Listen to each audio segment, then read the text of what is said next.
સરદાર સરોવર નર્મદા ડેમના 15 દરવાજા ખોલવામાં આવ્યા છે। નર્મદા ડેમના 15 ગેટ 1.85 મીટર સુધી ખોલાયા છે। સરદાર સરોવર નર્મદા ડેમની સપાટીમાં ધરખમ વધારો થયો છે। ઉપરવાસમાંથી સતત પાણીની આવક નોંધાઈ રહી છે। 1,67,113 ક્યુસેક પાણીની આવક નોંધાઈ। હાલ નર્મદા ડેમની સપાટી 136.74 જેટલું આ મીટર પર પહોંચી ગયું છે। 74 જેટલું મીટર પર પહોંચતા સતત પાણીમાં ગરકાવ થયા હોય એ દ્રશ્યો પણ સામે આવ્યા।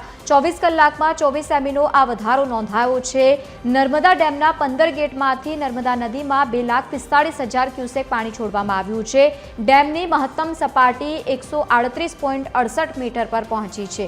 બીજી તરફ સરદાર સરોવર નર્મદા ડેમમાં 94% ભરાયા છે પાણી અને નર્મદા નદી કાંઠાના જે વિસ્તારો છે ત્યાં પણ એલર્ટ આપવામાં આવ્યું છે। ભરૂચ સહિત નર્મદા અને વડોદરાના 27 ગામોને એલર્ટ કરાયા છે।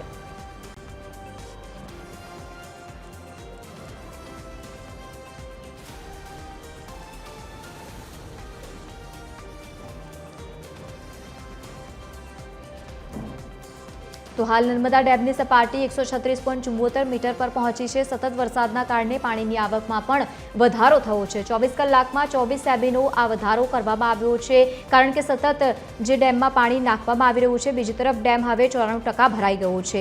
નર્મદા નદી કાંઠાના વિસ્તારોને પણ એલર્ટ કરાયા છે। વડોદરાના 27 ગામોને પણ એલર્ટ કરવામાં આવ્યા છે। સરદાર સરોવર નર્મદા ડેમના 15 ગેટ ખોલવામાં આવ્યા છે।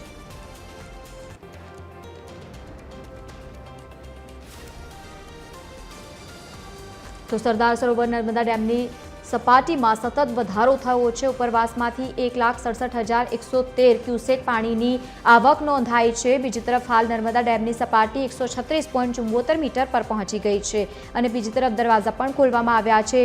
જો કે 24 કલાકમાં 24 સેન્ટીમીટરનો વધારો થયો છે।